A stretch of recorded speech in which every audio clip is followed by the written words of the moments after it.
నేను ఎబ్రోన్లో చెప్పుల స్టాండ్లో డ్యూటీ చేసినప్పుడు ఒకసారి దాదాపు 15 ఏళ్ల క్రితం సిస్టర్స్ చెప్పుల స్టాండ్లో డ్యూటీ చేస్తా ఉన్నారు. అప్పుడు యూత్ మీటింగ్స్ జరుగుతా ఉన్నాయి, యూత్ క్యాంప్.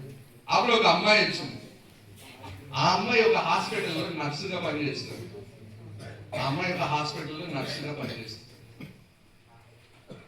ఆ అమ్మాయి వచ్చింది, మందిరంలో కూర్చొని వెళ్ళిపోతాను, ఒక 10 నిమిషాలు కూడా కూర్చోలేదు, వెళ్ళిపోతాను అంటే చెప్పుల స్టాండ్ దగ్గరికి వచ్చి చెప్పులు అన్నా అదేంటి. నేనన్నా నేను చెప్పులు ఇయ్యనమ్మా, నువ్వు మీటింగ్కి వచ్చినావు, మీటింగ్లో కూర్చోపో, పో వినుపో అని చెప్పినాను.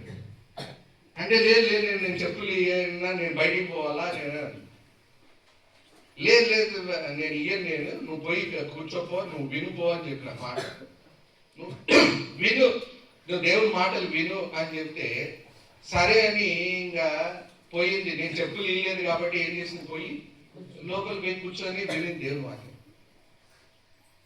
ఆ అమ్మాయి ఆ మీటింగ్ లో తర్వాత రక్షణ పొందింది, తన జీవితం మార్చబడింది.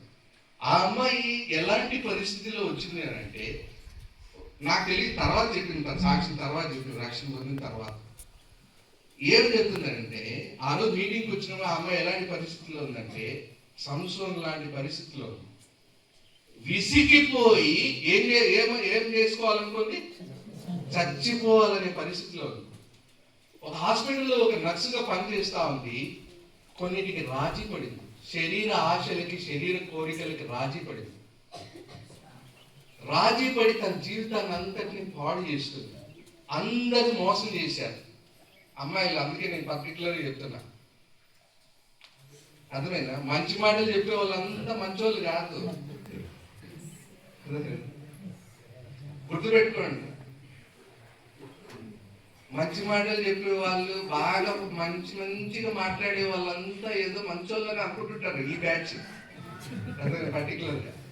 అదే ఈ అమ్మాయి అలాంటి వాళ్ళతో రాజీ పడి కొన్ని నష్టాలు తెచ్చుకుంది. శరీర కోరికలకు లొంగిపోయి, వాళ్ళకి లొంగిపోయి, ఇంట్లో వాళ్ళకి చెప్పుకోలేక, జీవితంలో ఏం చేయాలో అర్థం కాక చచ్చిపోవాలనుకుంది. విసిగిపోయి చావగోరింది. అట్లా మీటింగ్ వచ్చింది. ఆ రోజు కానీ నేను అనుకున్నా, అన్న తర్వాత సాక్షి చెప్పాను, అన్న మీరు కానీ నాకు చెప్పులు ఇచ్చింది అంటే నేను బయటికి పోయి చచ్చిపోయిండేదాన్నేమో. దేవుని వాక్యం వినకుండా ఉంటే నేను పోయి చచ్చిపోయిండేదాన్ని.